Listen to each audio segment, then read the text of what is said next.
Hello, everyone, and welcome to another week of Moments with Vivacious. Y'all know I'm excited, right? There are a lot going on. We're going to be talking about how to survive in such a time as this. But God is faithful. We know that God is faithful. So, if you're going through something or if you have encouragement for someone else, tonight is the night. It's us. It's just us. um, I'm here. You're the guest. I'm the guest. It's our show. See you in a moment. Let's talk about this because we're going to make it. We are victorious. See you in just a minute. Call your friends. Don't forget to like and subscribe if you haven't. Welcome to A Moment with Vivacious, a freedom ride where we the people gather to build ourselves, our family, our community, and our nation. For the sound of America for Progress has reached critical mass. Understanding that we must put aside our differences to focus on the greater good. This is a place of collaboration to rebuild and restore our nation. Welcome to A Moment with Vivacious. Hello, everyone, and it's always so great to be here with you. This is like the epitome of my week, coming to meet you on Wednesday nights at 9 o'clock. Hi, Barbara. Yes, we have victory. Thank you for being here, Sigrid. Woo! Yes, we're going to cheer ourselves on. And what is today about? So many, Barbara said hello, everyone. So many people are going through rough, hard times.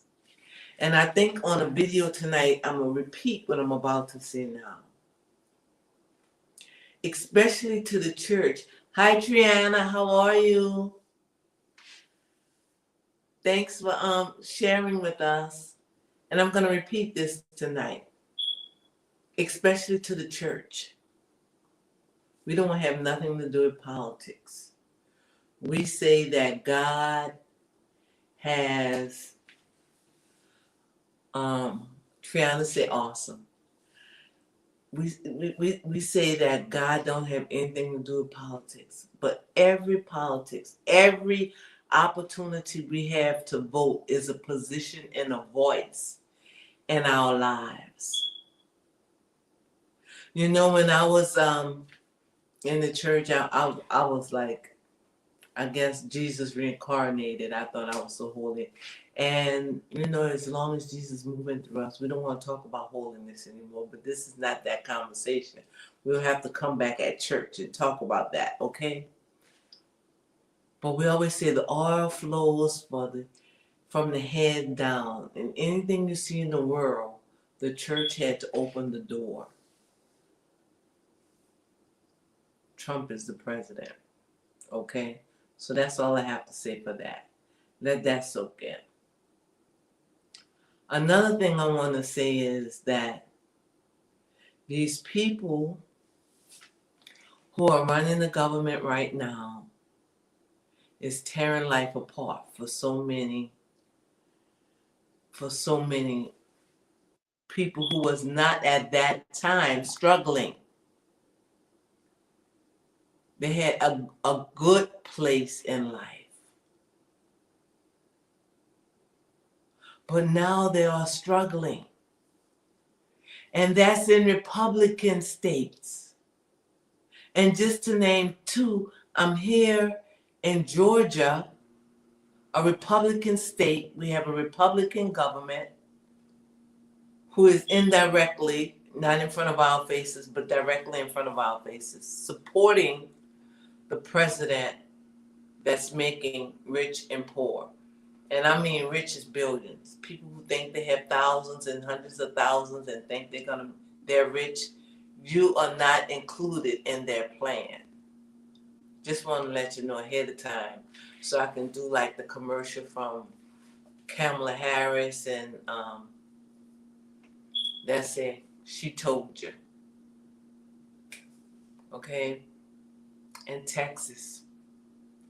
So many people, and I know people in Texas and I know people in Georgia, and that's the two Republican states that I can name, where people who had good lives are now struggling.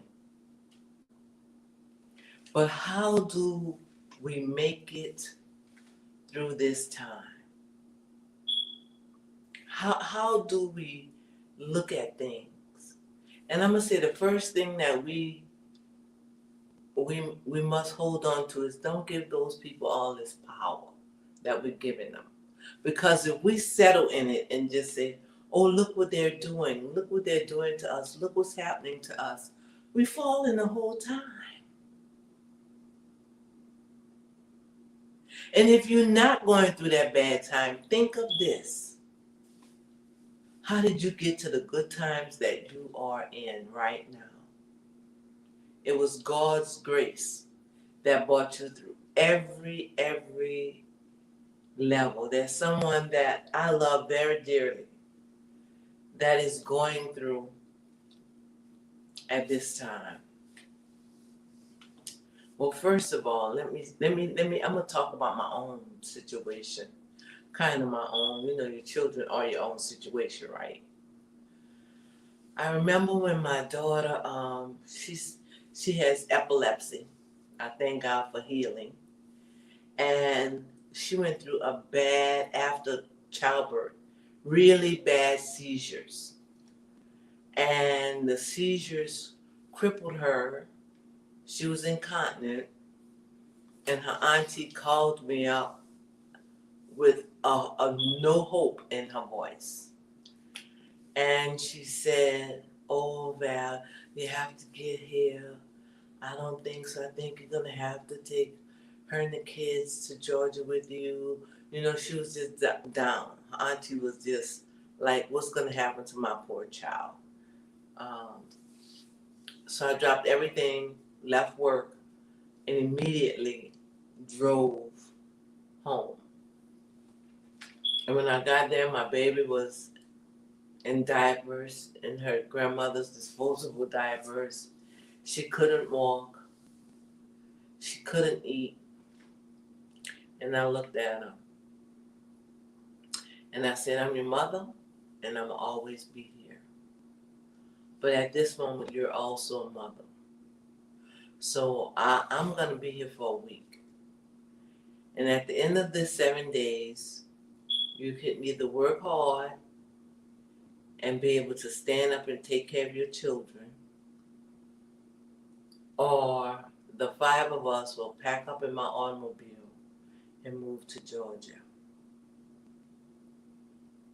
So if you can get that determination in your heart that you can get over this, and God allowed you to walk at the age that you are, He allowed you to take care of yourself, to do all of the things that you need to do for yourself, and He also increased you in each time you had a child. So you're either going to stand on what God gave you and you're going to walk, or you don't even have to waste my 6 days. We could pack up and go now. So I was very hard on her. I was a therapist like none other. My baby began to walk, talk so people could understand her. And at the end of my 4th day, she can take care of herself. At the end of my 6th day, God had restored her.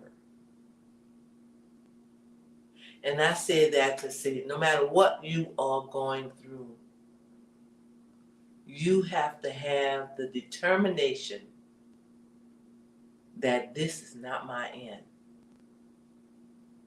That I'm not going to only heal, because you see, you can heal, but it don't mean you will be restored.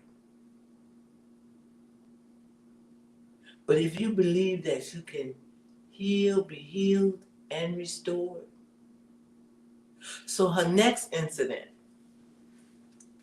she had a stroke. It was after COVID. COVID affected. If you had a diagnosis before COVID, if something was wrong with your heart, something was wrong with your something was wrong with the GI tract. I noticed that. They never brought it out, but I worked the COVID unit. It always stimulated the medical issue that you had previously had before the COVID. So, of course, her neurological system was affected, right? She had a diseased neurological system. She had seizures. She had a stroke. But she remembered when she couldn't walk before. And she did have right-sided weakness. But she was never disabled again physically because she remembered what she had been through. So let me just say this. Some of us are going through something. We lost our jobs. We've spent every dime we have. We don't have anything else to go on. We spent every dime we were making because we made enough money to survive, and now it's been snatched from under us. What do we do now? We must remember the worst experience we ever had. And because we're breathing today, we survived it. And no matter what time brings, we will survive it. However, some of us raised our children and go to school, go to college, get a good job where you can make plenty of money. We sold them the big hokey dokey. We sold them into the big concrete wall of things, right? So these kids, some of them, have never experienced a hard time. I told a young lady the other day, she called me and we were talking about what she was experiencing and what her children were experiencing. I said, that's good. That's good. How can you say that's good? I said, let them see that it's not that easy. We don't let our children see that we had to make sacrifices so that they can get that college education. We had to make sacrifices so they can go every day div it up. Somebody sacrificed something. And I think where our big mistake was, we did not allow those children to go through anything. So at this time, when we don't have it, they can't graduate with a new Mercedes.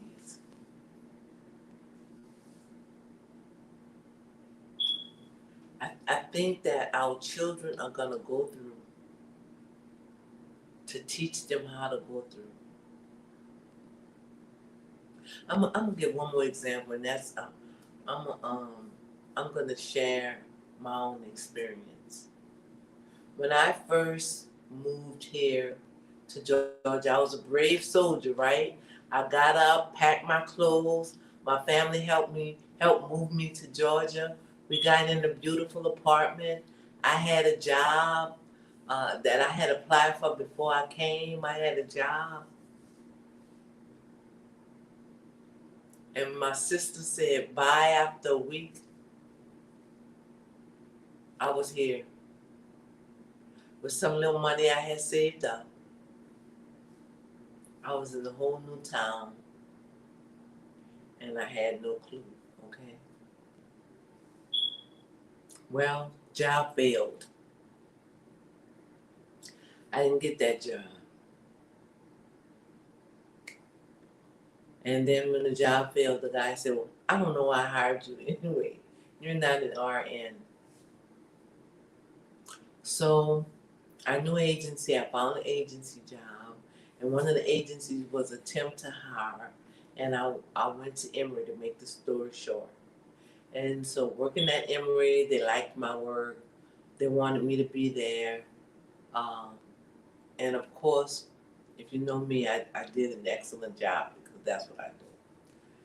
So, but I was still working agency on weekends. And I called out one day. I didn't call out, like call out. I had asked to be off because I had to go to orientation to go for electronic records because I was going to go into another building. I was going to leave adult mental health. In the middle of the orientation, the doctor that was over the unit at Emory had his business manager call me to say, look, I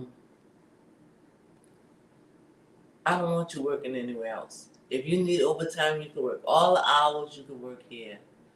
I want you to work here. So time passed. That's all I worked.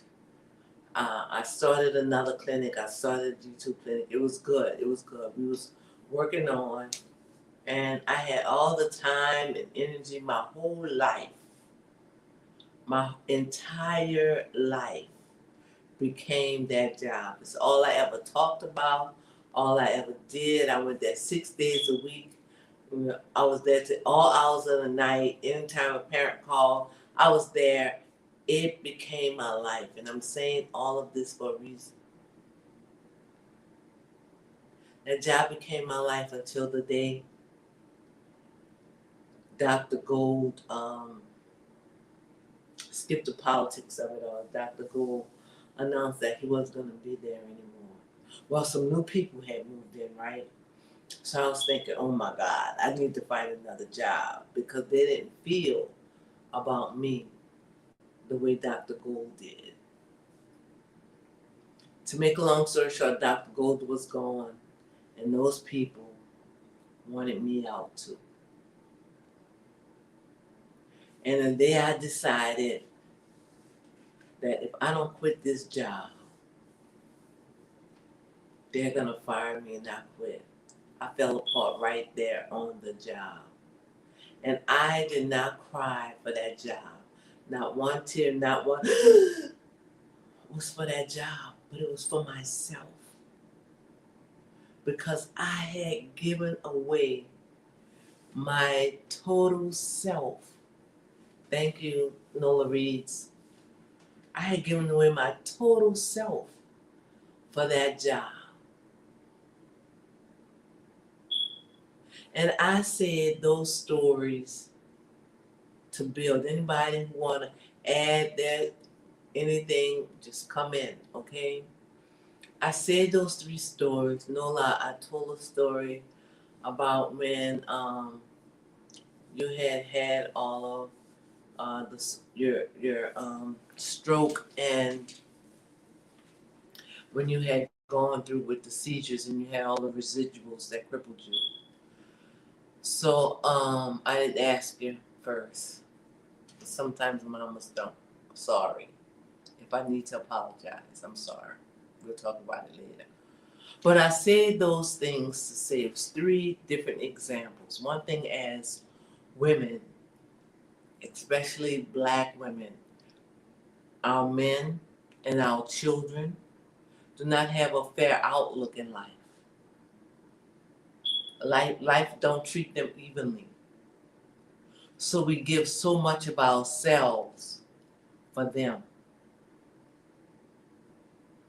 We forget our priorities. We don't think about what's going to benefit us. We don't think about how I'm going to make it.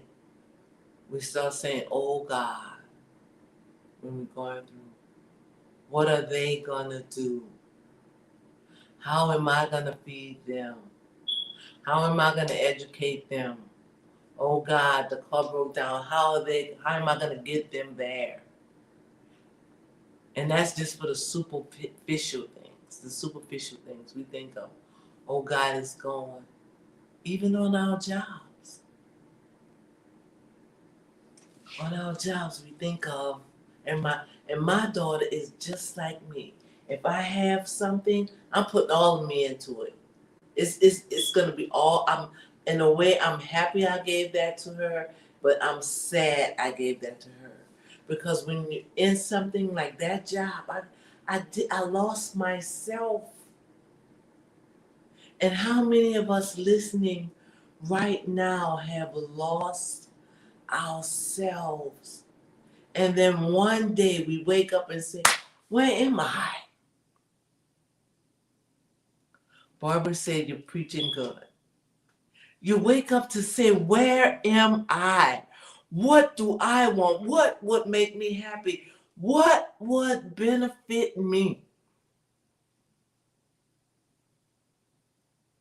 But most of our lives, we wake up and say, oh my God, what is Shannon gonna do? What, I gotta do this, I gotta get this done, I gotta go there, I gotta get it done. Is the bills paid? Do they have what they need for that because they need to do that?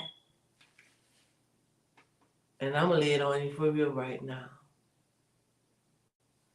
How many moments those same people, that same job, look, Dr. Gold, he went through what he went through. He left and went to go work for another and never looked back.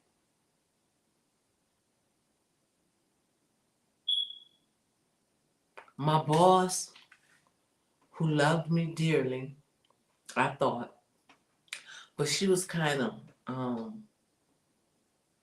don't even know the word to use, underhand to kind of do stuff. You know, like manipulated lies to make stuff happen and then make you look like the victim. I made them millions of dollars. I got the papers to show it. I made them millions of dollars, but in the end, she was still there and she wanted her job. If I was making the money I was making, just imagine the money she was making, right? She wasn't going to give up that money. You think she stood by me and said, look, that employee gave this to that job and that and that and that. You can't just pull a rug out from her because even if she didn't want to say it for me, she could have said it for them. But she turned her back on me. She turned her back. And I was standing there alone. And the doctor, who had almost 2,000 patients that she never had to skip on, I think that's what broke my heart. I made that woman's practice, and you know what? She know it. I ran into her in Sam's the other day. She couldn't even, hey, with her head down. Hey, how are you? I just wanted to tell you that you're a wonderful nurse. Guess what? She didn't have to say that. Because less than 2 weeks after I was gone, they called me and they said, girl, they're finding out. Well, wait, don't call and tell me anything. Because when they were doing it, all of those people, not one was there on that job. Not one. So why are you calling me later to say, they found out? Who do that? Who did that? She did. Who did that? I did. Who did that? I did. Guess what? Soon it had, because they didn't know how to run the place, I guess. I don't know. But one person can't make that much difference. And the things I did was basically, I wrote the policy and the procedure for the clinic. I wrote that. I wrote the policy manual. I brought it all together because they were on the side and they were about to get kicked off from that university's practice. And we made that GI practice. We made it. And they don't even exist anymore. But the point that I'm making here is that we give all of us away. And not one person saves a piece of us to bring it back to us when we need it. And when I heard Marika say to me one day, you give away too much of you, save a piece of you for you, I didn't quite get it then. So what? I only had $50 left. I'm gonna leave that person starve and I got $50 and all they need is $40 to live. So I'm gonna let them die and hold the $40. So often we give it all. We give it all away. Or we spin it all up. We spin all of us up. And the next thing we know, we down. Something happened and well, our hip is out. Or our back is out. Or our gallbladder is bad. We've been here running everybody all around the world. And we don't even have strength to dial 911 for ourselves. And nobody is there. So today, we're going to become victorious in all that we do. Because I'm going to add to that. Nobody was there. Nobody, you're right. Nobody was there. Nobody stood up for me at that job. But I had another job right now. And that ended the end of that job opened so many doors. The end of that job opened so many doors till now I'm a wide-ranged, experienced nurse. Everywhere I go, the people fall in love with me. They want me to come back. They want me to come back. The temporary, I like it, my little ding job I have right now. It's just a little ding job. I didn't get that job to do anything. I like the ding. One day I'm gonna tell you about that ding. And guess what? Every floor I go on, every unit I work, that unit manager wants me to work there every time I sign up. Well, I get assigned, and my assignment get changed around. But I'm saying that to say, wait, Nola Reed said, how do you accomplish saving a piece of you for you when you never have, I'm sorry, I can't see that, that's something. When you never have lived for you, I imagine. Well, thank you. How do you accomplish saving a piece of you for you when you have never lived for you? Thank you, Nola Reese. Thank you, Ken Kim. I finally did it. You want to skip to that part? I finally did it. Sit back. And when you're going through, remember that nobody else was there. And I think this is where I get pushed through the pain of the process from. Nobody else is there. Nola, you got to make it happen. You're going to either lay there and die, or you're going to get up and you're going to breathe. And even at that time, you don't realize you're breathing. Just like I told him when I walked up on you in your grandmother's house and couldn't walk, and you were incontinent and could hardly talk from the residual of those seizures. Because this is you, okay? And I present it to you. You're going to walk. I'm here for 6 days. You're going to walk. You're going to be able to take care of you and your kids, or the 5 of us are going to Georgia. You had a determination. And without realizing it, that determination was for you. Now the results of that determination, you turn around and give to somebody else. What do I need to do for me here?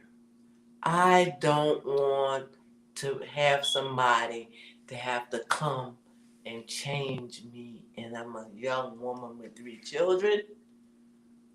I don't want to be able to not be able to take care of my children. It was the love for those children that made you get up and do it.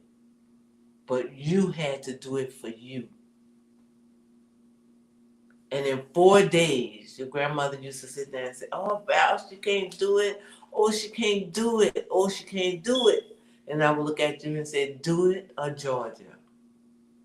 Do it or Georgia. And you did it. But the minute you got it, you gave it to somebody else. You gave it away. Even if it was to your children. The minute you got it, the minute you walked for you. You talked for you. You went to the restroom for you. You bathed yourself for you. You cooked for you. But the minute you got you back, you gave it away.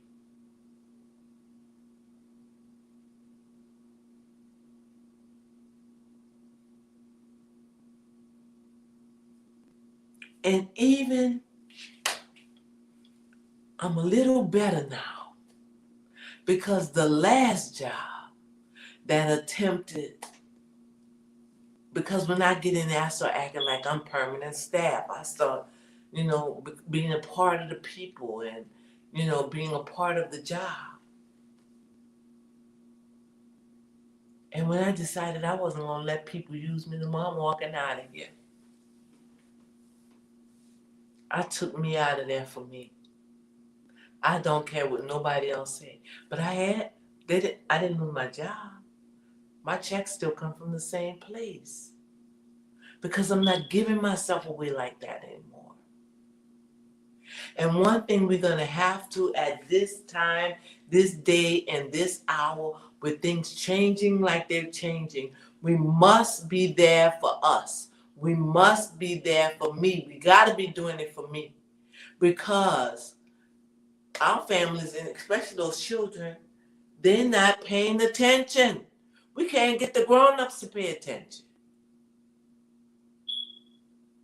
In every Republican state, in Texas, there's Houston and Dallas that have millions of black folk, powerful black folks with jobs. That is being snatched. They're not paying attention. The same thing here in Atlanta. They just said, over there in the news, you not have to make it dramatic. Over there in that building, they're ending the things those people do in that building. And it's going to affect our health care and our Medicaid so much. But guess what? They're not paying attention. It's all over the media. You only have 5 more days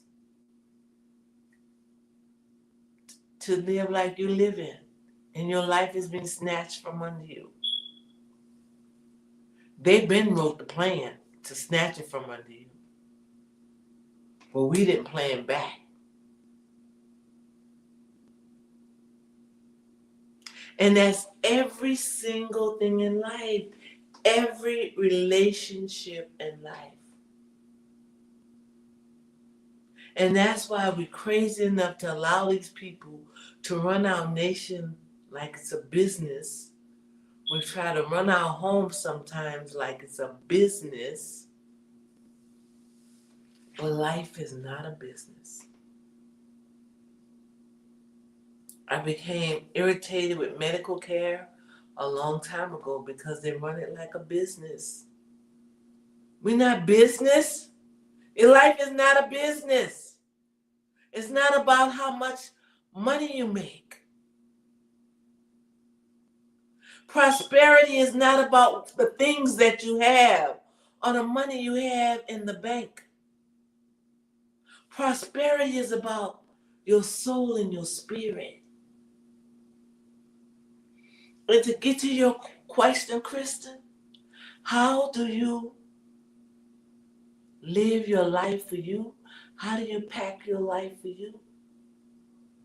Understand your purpose. When you understand your purpose in God, don't be old as me and just finding out. When you understand who you are in God and who God created you to be, you're going to walk in a power like you never experienced it. And it's not power that people want to create by fame and fortune. It's a power because you unleashed the greatness in you. I remember not long ago, I was standing over this man at work, and the man was, he was hospice, he was dying. Kanisha said, hello. Hey, girl, how are you? I miss you. You got to call me. I got so much to tell you. I'll make up something just so we can have a good conversation. Okay. Y'all know me. I got like to joke. But hey, I'm glad you came in on this. This is a good conversation. I was standing over the man. And the man, they had a picture of the man, a younger version of him. He was handsome. He was, a beautiful guy. I was like, whoa, look at you. And then I looked down at him laying in the bed, and I thought, oh my God. I started praying for the man, saying, Lord, he's withering away. He's withering away. He's rotting away, right in this bed. And any moment could be his last breath. He'll be nothing. That's not the exact words, but I'm saying those words so that y'all could get an idea. I'm using an analogy here almost on a real life circumstance. But he's going away. I was so sad for him, and I was getting him to drink some like Ensure, so y'all would know what I'm saying. Getting him to drink some booze and to take his pills, and thinking he's dying right here. He's withering away. He's almost nothing. And then I heard this voice inside of me say, "Wherever inside you is when you hear that voice, Um, no, he's not. He can't wither away. He's the same person that's in that picture. That body is withering away, but he can't wither away.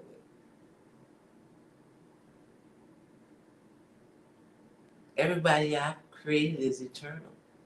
Eternal in a good way or eternal in bad. But it's eternal. They're not going away. He's the same exact person. And I said that to say, whether you're laying in the bed, dying, you're still great.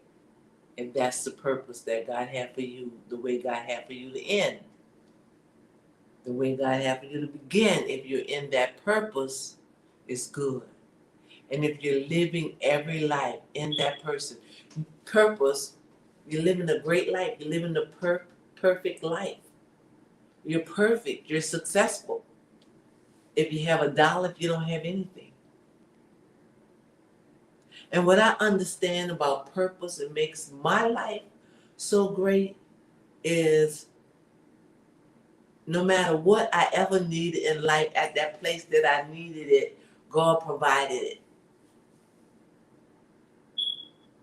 Just like when they say, how are we going to pay our taxes? Jesus, did he sweat? No. He did not sweat. He said, go on down by the lake, go on over there. Open that fish mouth, the third fish on the second row. I'm making that part up. Open his mouth, and it's going to be the exact amount of money you need. Take that out of there and go give it to the man for the taxes, or go give it to the man for the rent, or go. Everything you need is always there. You know how you know it?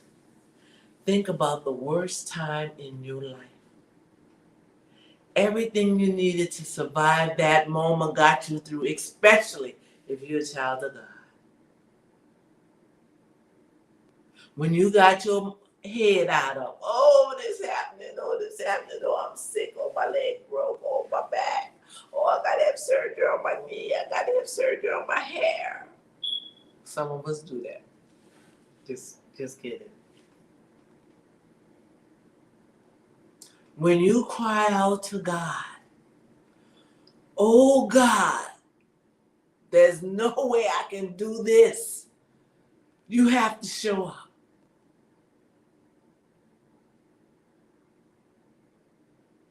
The next thing you know, it's over. So I'm telling us all that today to say, when it's all hell broke loose and everything is failing, and you don't have no clue of how you're gonna get through. Let go and let God. And that's so easy to do. But if we think about it, it won't be so hard to go through. Oh God, remember the time He got you through. Nola Reeds, I think that was the worst time of your life. And I don't think the stroke was as bad because of the time when you were totally incapacitated. You believed God. And in 4 days you rose.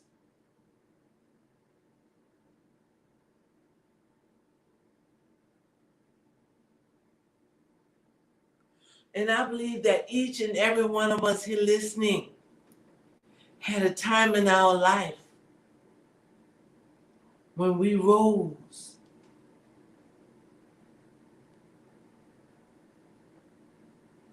Let that be the fuel for everywhere we had to go. Everywhere we have to go in life. I'm doing this. Y'all know I'm doing this. I'm gonna be totally transparent at this moment. Everything in my life, my sister, if she wanted to talk, she could tell you. I'm not certain. I always wanted to help people. To my own demise, sometimes I'm always helping people get out of their struggle, helping people, and then when that time comes, I don't have nothing for myself. But this time I ran to this person and said, I got everything you need and I'm going to give it to you. All I need you to do is give me everything you got.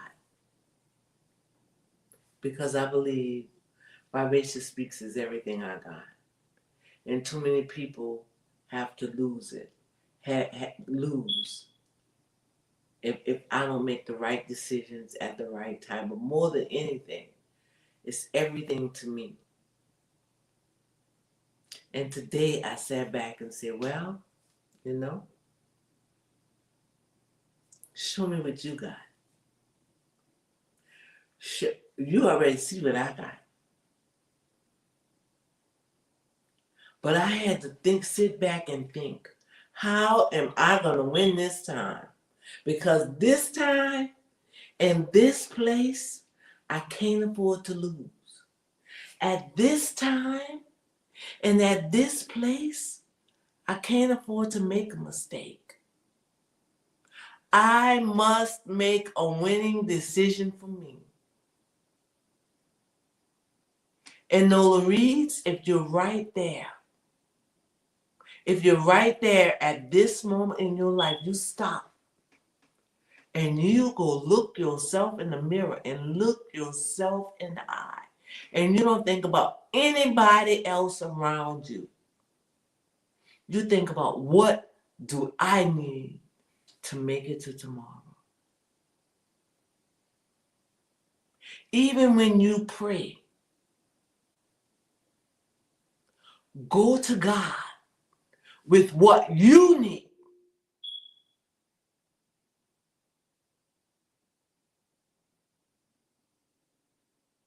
That you can stand tall. And you can stand strong. And you can stand being a warrior in the middle of your own tears because you know you are ready in the battle that you're going to win.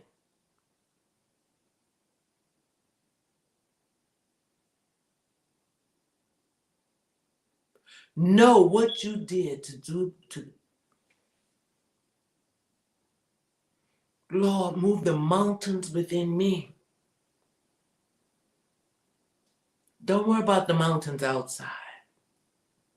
Because 99 times out of 10, we're crawling on the wall, fighting for the mount to get over the mountains, knock down the mountains on the outside is all involving somebody else. Knock down the mountains in me. Destroy the mountains in me. Because it's in with me that's keeping me separated from me. That's the mountains that's keeping me separated from me.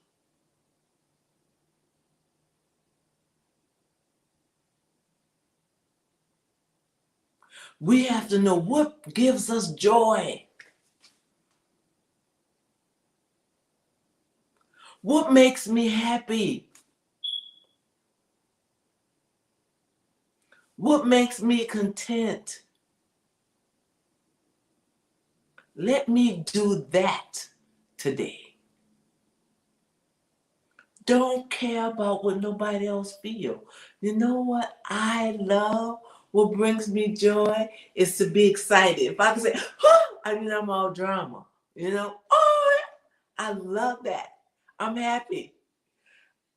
I'll make something joyous just so I can do the drama thing. I love that.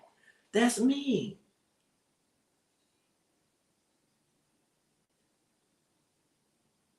I was thinking today, a guy and I was having a talk, and when we were young, we said when we were young and we loved each other, and what happened, we didn't make it because we were totally two different people. I like big life. I like a lights life. I'm that glamour girl. I want to put on my makeup. I want to go out, and I want where it's at. The sky's the limit, and that's the kind of life I live. And he's a very simple guy. So whatever it is we thought we liked about each other, that was cute. But that's why we have to know each other. That's why you have to know yourself, not each other. I'm sorry. So the biggest part in accomplishing that, Nola Reeds, is knowing who you are and what makes you happy and what gave you the power and the strength to get through all the things that you have gone through in life. In your toughest time, where did you find your strength?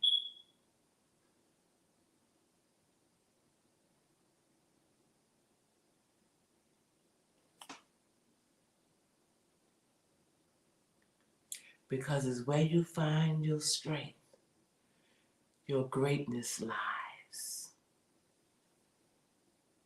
What empowers you? We never sit back to think, what gave me the power? Especially if we're Christians. Okay, slap my face, go ahead, but I'm going to say it. Oh, God did it. Oh, don't you dare say you did that. God. Let me tell you something. There's no power greater. Anyway, he is holy. He is majestic. He's the most honorable God. But he already put that part of him in you. He's not going to get up off the throne and walk you around the block. Stop that. What did he put you, what part of him did he put in you to give you the strength to get around the block?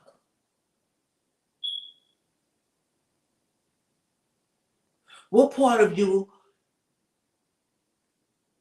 I don't know how to correctly say this English right now because I'm all the way there, you know. But what part of you is the breath you blew into you? What part of you is him? He is already in you. That's your hope of glory, honey. He said, greater works will you do. If he was going to do everything, he didn't have to give you power to do works.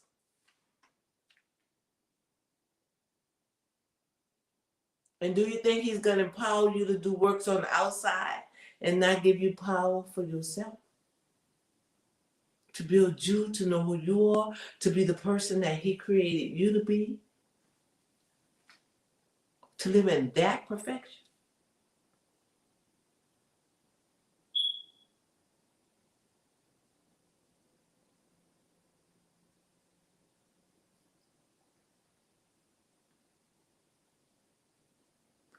You are great, beautiful. You are great, beautiful. I want you to know that, girl. I want you to know that, girl. Take time out. Know that, girl. We had a guest on one time and she said, look in the mirror and look into your own eyes deep down until you can see your soul. The other morning I woke up and I reached inside of me and I said, girl, I love you. And I answered me back and said, girl, I love you more. Because you see, when you love you, you can stand in front of anything. Anybody on this, on right now who is a mother and something happened to their child, they'll tear the world apart before they let anybody think they're going to attack their children. But yet they'll let the world do them anything.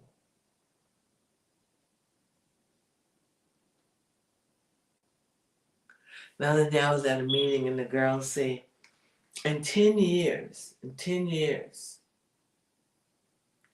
if you had to tell yourself one thing, what would you tell yourself?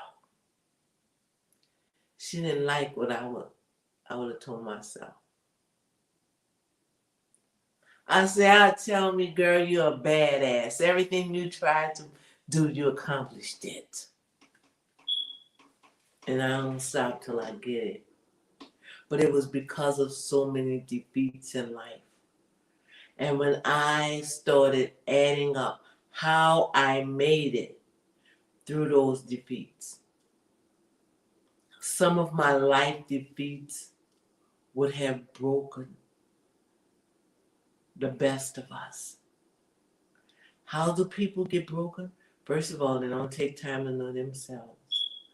They don't become familiar with what makes them happy, what makes them complete. What is that? I mean, they spend their life, like most of us, getting to know other people and what they need. A lot of moms could say, oh, this child like that, and this child like that, and this child like that. Oh, that child, I don't think that child ain't gonna be happy with that. That child ain't gonna be happy with that. And then you say, okay, what you like? What makes you happy? We don't even know. So Nola, I keep saying Nola because that was your question. How do you accomplish saving a piece of you for you? Take your piece off first. Take the piece for you off first. I remember my mom, Alice Lassie. She always used to say, when you get a job, first you take off a piece for you.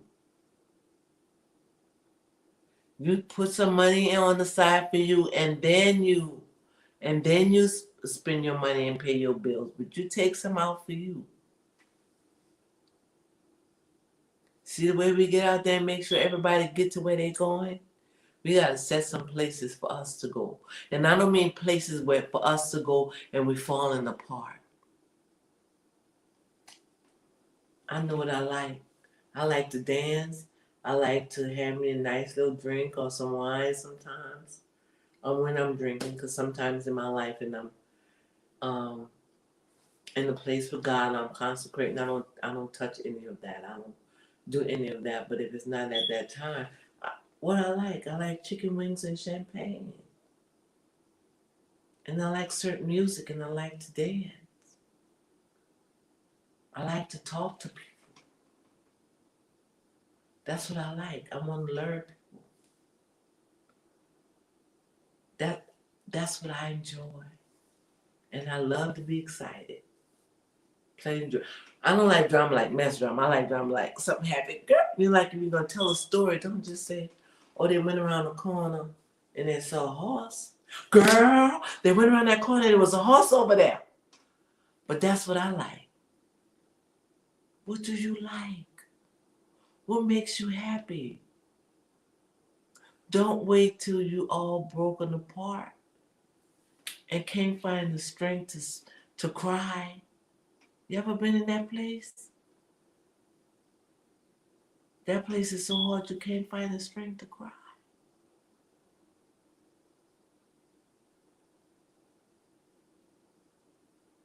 So we're going to start tonight, not tomorrow.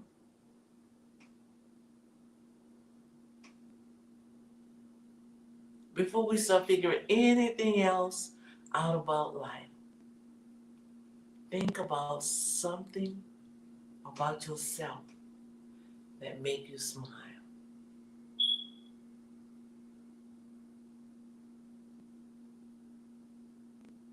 Joy comes in the minute you say mountain be moved.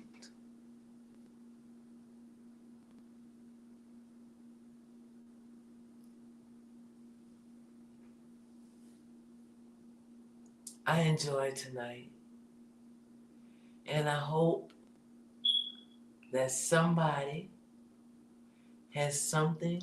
I have no doubt that we all love ourselves, but so many of us must learn to experience that love. And I said all that to say we are in a time and a place where the love for ourselves is going to be the few that cause us to walk in victory. And we'll be generals in the army, leading many people out.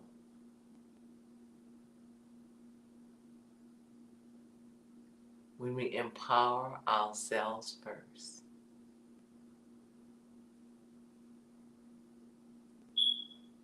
Thank you, Lorraine. I'm glad it's okay.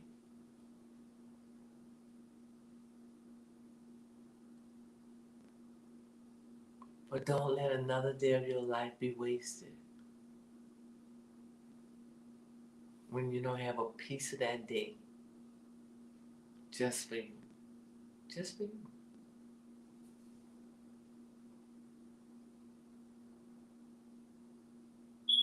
And it's going to empower you to change the world. Thank you for spending an evening with a moment with Vivacious. And we're all going through a tough time, but it can't touch us when we're touching ourselves. Love you guys. See you next week. Of course, I got more for you.